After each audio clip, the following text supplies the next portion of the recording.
Este es el depósito que llamaban de la punta arriba, el depósito de arriba, el depósito redondo también se puede llamar. El sistema de entrada, ¿no? Sí, vemos aquí un canal que queda enterrado. Está situado justo a la altura que debía tener el agua para la evaporación, y así ya pasaba a la balsa siguiente.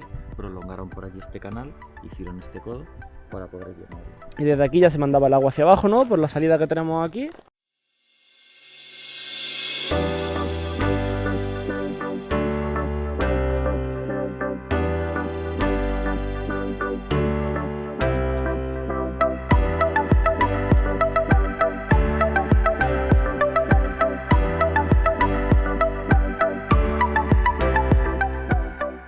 Bueno, nos hemos venido al Real Salero de la Dehesa de Santiago y me encuentro aquí con Pedro, porque mi idea era hacer un vídeo explicando cómo era el funcionamiento de las salinas, cuando empezó a explotarse las salinas del Real Salero, y explicar la historia y así como la evolución geológica para explicar la presencia de esta sal. Pero he dicho, ¿quién mejor que Pedro, que lleva 10 años estudiando el salero, para explicarnos dónde estamos y la historia de esta maravilla?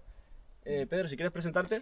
Vale, pues soy Pedro Hernández Noguero, bueno, el autor del libro de las salinas de Villaverde de Guadalimar.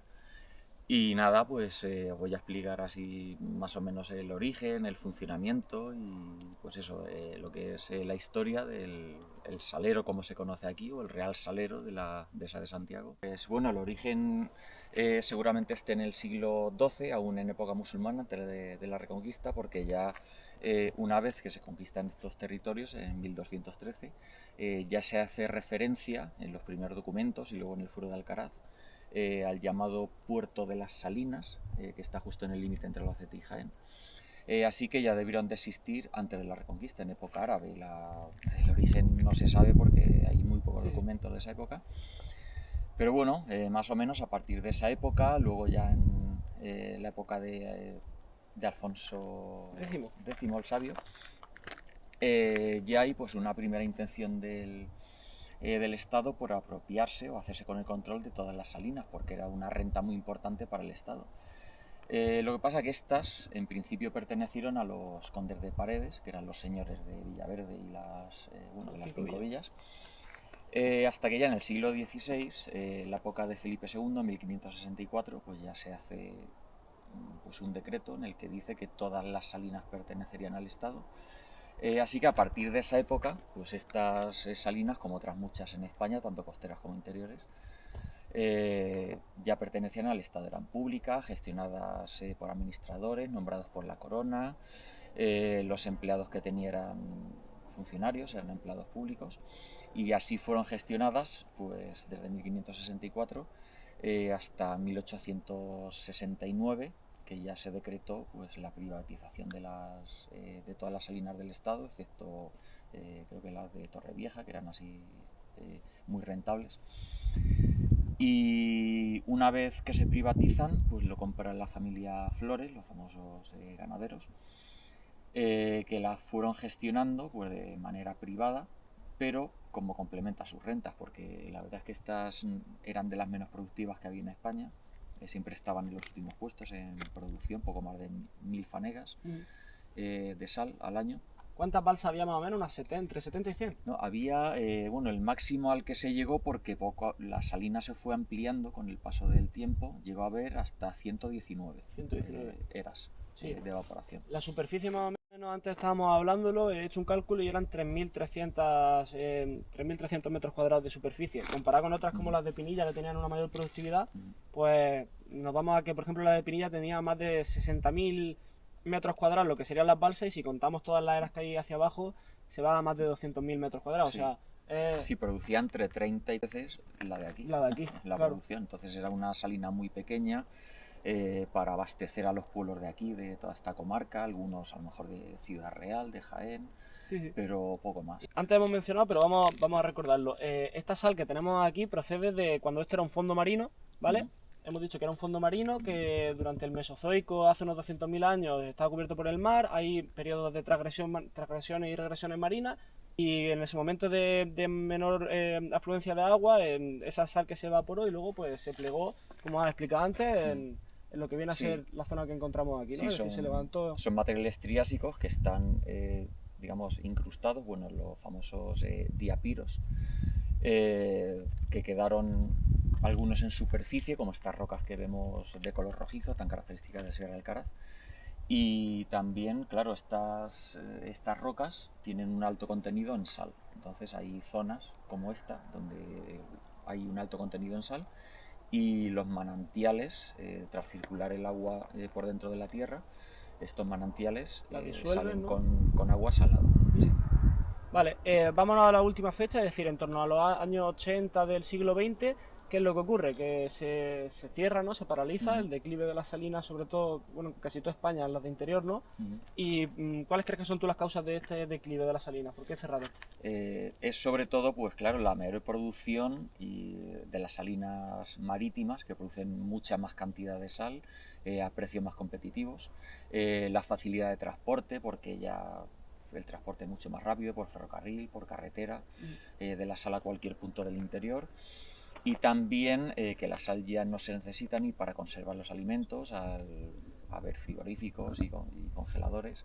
También el declive de la ganadería, que era uno de los principales clientes para el consumo de sal por parte de los animales o de los herbívoros. Sí.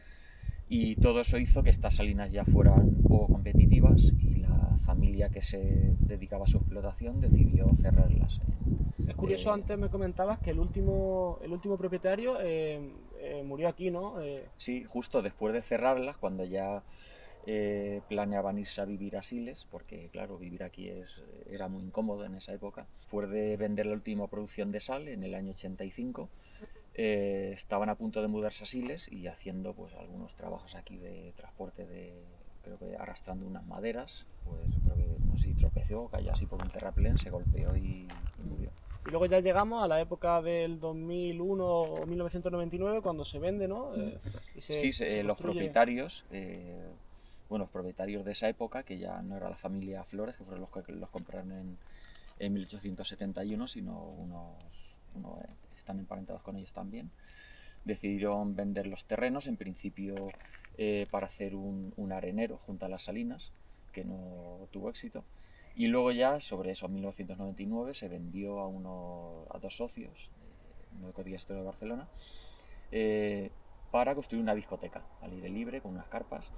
Entonces, pues ya derribaron prácticamente casi todo lo que quedaba de las eras. El cortijo ya lo habían derribado un poquito antes. El presón también, ¿no? Claro que también. Sí, el depósito grande, el del presón.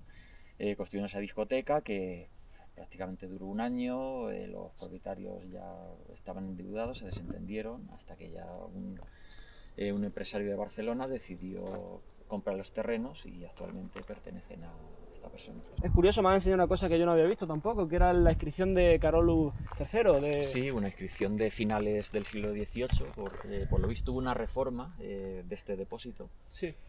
Y bueno, hicieron una placa conmemorativa que está ahí puesta, eso diciendo que fue mandada a construir por orden de Carlos III y su esposa María Luisa en el año 1792. Entonces eso no es, digamos, la construcción, sino una reforma, ¿no?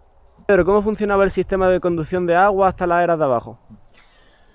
Estamos justo delante del primer manantial, el manantial que está más arriba del todo, a una cota más alta, que como vemos, claro, está ya cegado por todos los desprendimientos que hay, porque vemos que es una ladera con mucha pendiente. Por aquí tenemos, si nos fijamos aquí en la orilla, este es el depósito que llamaban de la punta arriba, el depósito de arriba, el depósito redondo también se puede llamar. El sistema de entrada, ¿no? Sí, vemos aquí un canal que queda enterrado, de conducción de agua desde este antiguo manantial a la balsa. Por aquí en principio se llenaba esta balsa o este depósito. Y enfrente, ahí donde vemos toda esa sal, esas estalactitas, y vemos agua caer, ahí perforaron la roca, porque claro, el manantial está justo aquí en esta ladera, aquí debajo está el depósito de sal. Perforaron una galería, una mina, que se llama también, para extraer el agua una vez que el primer manantial ya quedó cegado. Así que también por las filtraciones que había, si nos pusiéramos en el otro lado, veríamos que justo aquí en la pared, en esta pared sobre la que estamos, hay como unos agujeros. Por aquí también se supone que entraría la sal. ¿Tubos de drenaje para la montaña para coger humedad? Sí, bueno, por estos agujeros también saldría la salmuera de este primer manantial, Sí. por aquí. Pero no sería suficiente y ya... se hizo la captación nueva. Sí, hicieron esa captación, esa mina que ahora veremos. Buscando el manantial, ¿no? También se conducía por esa... Bueno, eran troncos de pino vaciados, así... para que cayera aquí en este depósito. Pues vamos si quieres y lo vemos. Sí. Y vemos la captación. Esto que vemos a la derecha, aquí, pues Sí. son unos contrafuertes en forma de arco, hay dos.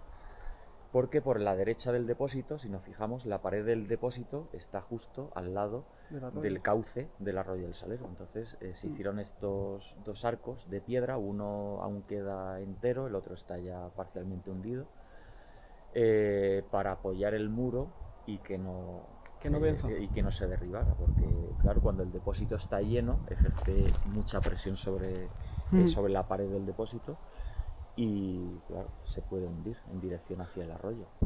Claro, esto que vemos aquí, Pedro, que tiene la montaña, como dices, que tiene sal, básicamente es de la humedad del ambiente de la montaña porque está el nacimiento de atrás, ¿no? Sí, esta es la ladera que hay junto al primer manantial, que como vemos, claro, en épocas así más húmedas, como por ejemplo este año, cuando sale la humedad vemos que el agua viene cargada de sal.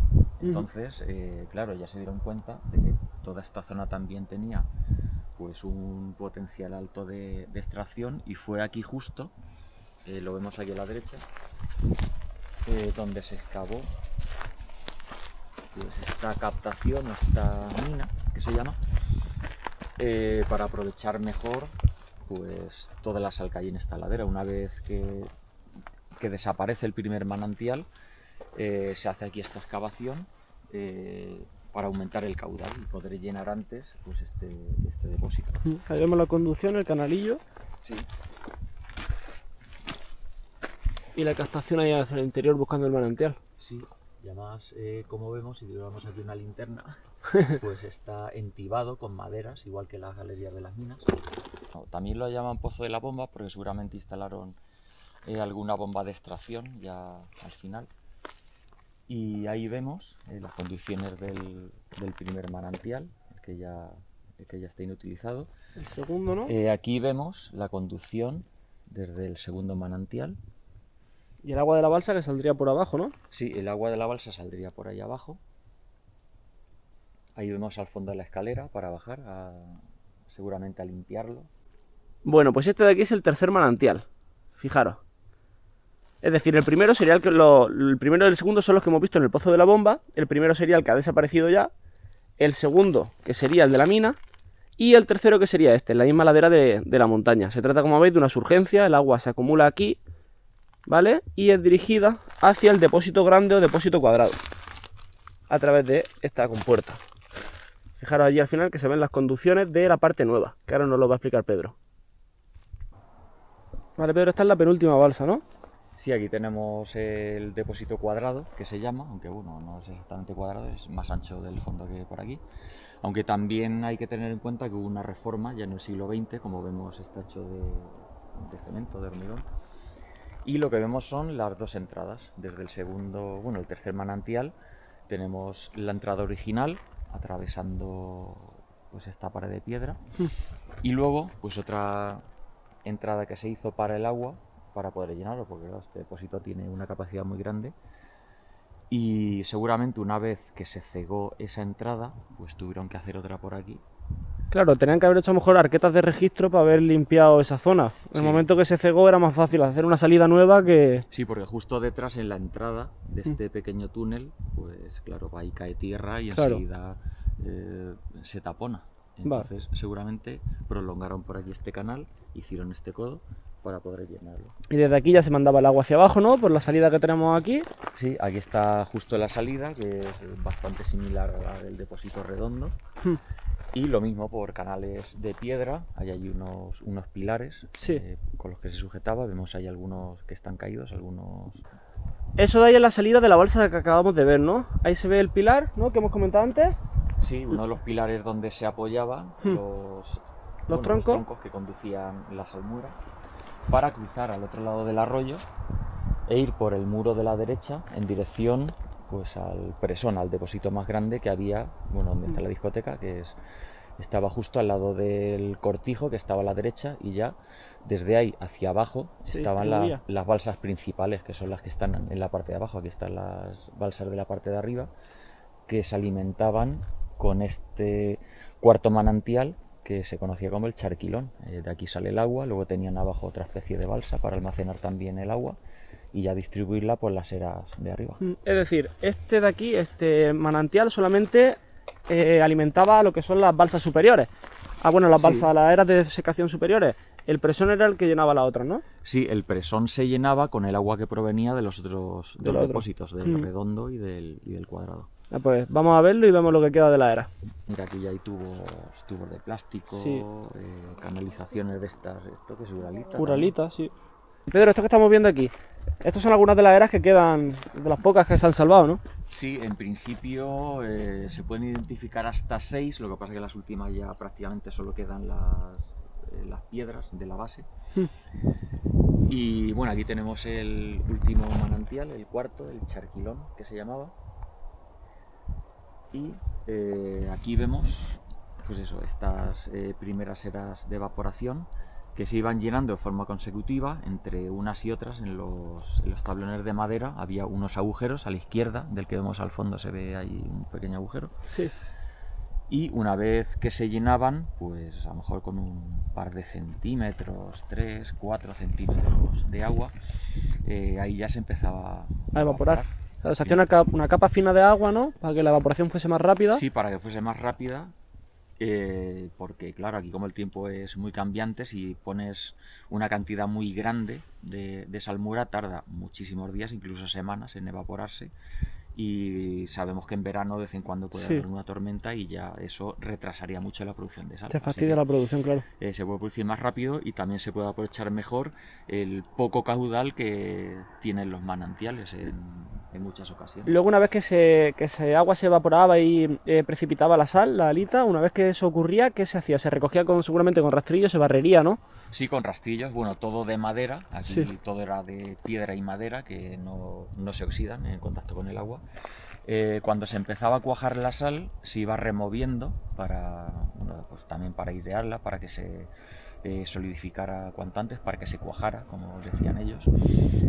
Y luego ya una vez que estaba la sal cuajada, se iba rastrillando, se iban haciendo montones. Claro, aquí no se puede apreciar porque ya prácticamente estaba todo destruido, pero entre los grupos de balsas, había grupos de balsas, había una especie de calles, así parecido a lo que hay aquí.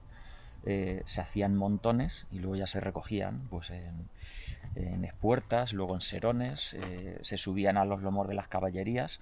Se transportaba más que en serones, más que en sacos, eran cajas de madera que se abrían por abajo para luego vaciarla en el almacén, que estaba pues en una de las esquinas del cortijo del salero. La parte inferior del almacén. Sí, era el almacén. Entonces ahí por una ventana se iba echando y poco a poco el almacén se iba llenando desde abajo hacia arriba. Ese es el agujero, ¿no? Donde comunicaba. Los agujeros que hay, los tablones que separan una era de otra.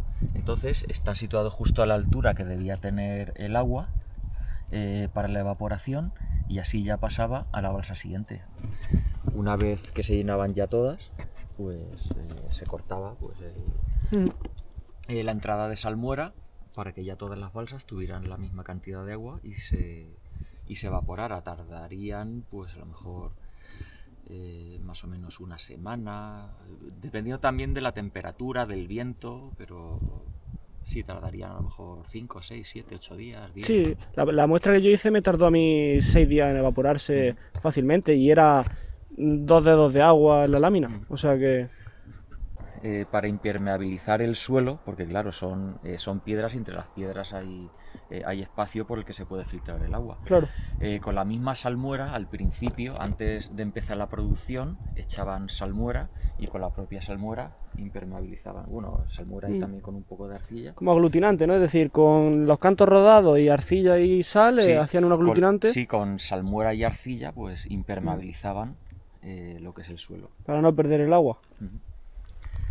Se ve aquí, esto será de la conducción, ¿no? Sí, estos son los pilares por los que iban los canales de madera en dirección hacia el presón, que era el depósito que estaba abajo, el que abastecía ya a todas las eras. Era como un depósito de almacenamiento. Claro, tenía que tener una cota más alta. Tenía que tener una cota más alta para llegar bien al presón. Por eso van ahí levantados. Modo acueducto. Bueno, pues esto ha sido todo. Hemos visto la historia del Real Salero de la Dehesa de Santiago, hemos visto también cómo era el funcionamiento, algunas fotos antiguas del 56 donde se ven las balsas y otros planos que podía encontrar en el libro de Pedro, donde hay además más fotos de esos años finales del siglo XX, donde se ve cómo se hacía el trabajo, ¿no? Lo tiene todo ahí documentado Pedro.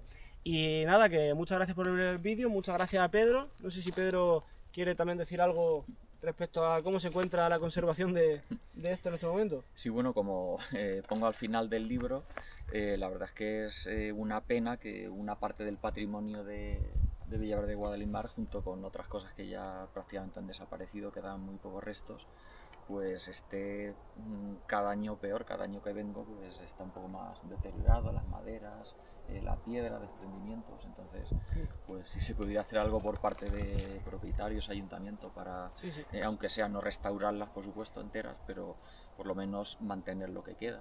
Con el pasado no podemos hacer nada, es decir, no podemos volver atrás y volver a tener esas balsas, ese almacén que se destruyó, pero bueno, con el futuro sí. O sea, lo suyo sería por lo menos conservar esta zona, desbrozar 4 paneles informativos que la gente sepa lo que está viendo y tratar de conservar esta joya que tenemos, que nos queda de ese pasado histórico de Villaverde. Sí, y animar a la gente a que visite el sitio, que es además bastante interesante y bastante llamativo.